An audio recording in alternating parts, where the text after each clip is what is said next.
Hello everyone, welcome to Educational Channel and this is Srinan. So today we are going to continue the World War II series. Okay, so after all of this, Hitler is going to invade USSR, the Soviet Union. So just like he did to France, he is going to convert his army into groups A and B. This time there is no C, right? So A and B. First, group A will go through the Baltic region. If you don't know what's the Baltic region, it's somewhat like areas near Norway, Denmark, Finland, those Nordic countries. They are called Nordic countries. So the pathway or the borders of those Nordic countries are going to be traced out and that path is going to be followed. That's called the Baltic region. Alright. Now, through the Baltic region, he is going to attack Leningrad. Leningrad is a city in near Moscow, and it's near the border of Russia. That is where Stalin lives. So Stalin got to know about this, so he started to fortify the areas near his house and some important artillery territories. So that was Stalin's plan.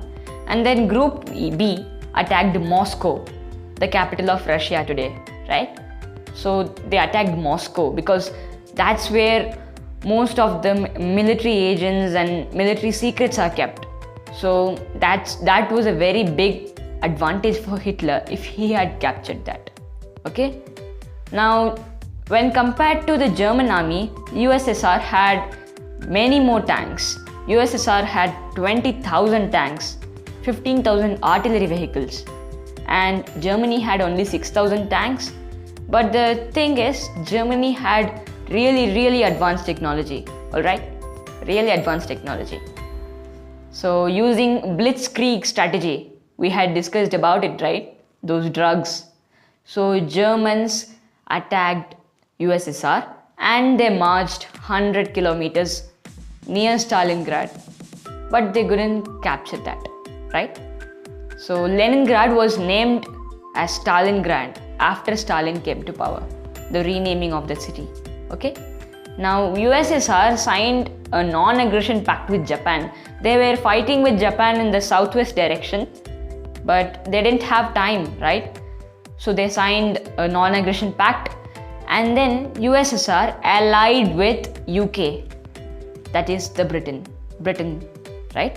So they allied, they signed another agreement, and then all the forces who were fighting in the southwest, they came back to the border and started fighting, right?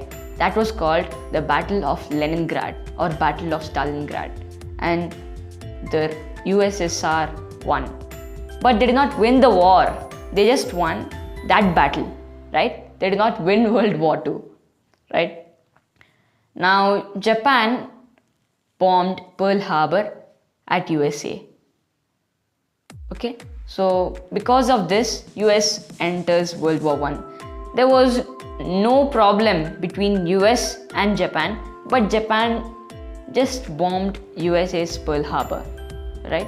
In that, 2,200 Navy officers died. So that was a big loss for US, and US retaliated. They joined the Allied powers, that is the Russia, United Kingdom, United States of America, and China, right? 4 big powers. China did not officially enter into the war. They just supplied some, basic needs like food, ammunitions, bullets, etc. like that, right? Now, Japan did not remain silent.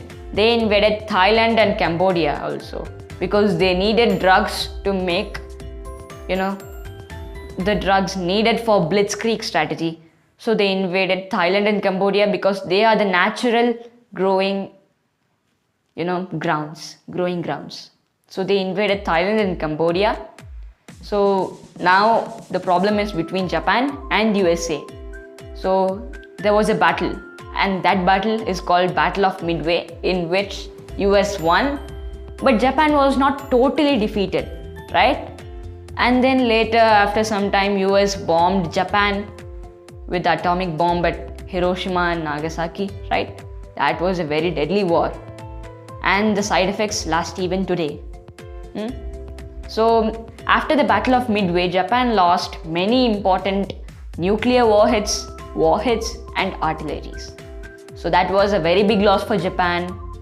Yes. And that's all for today. Thank you. Have a nice day. Make sure you like and subscribe.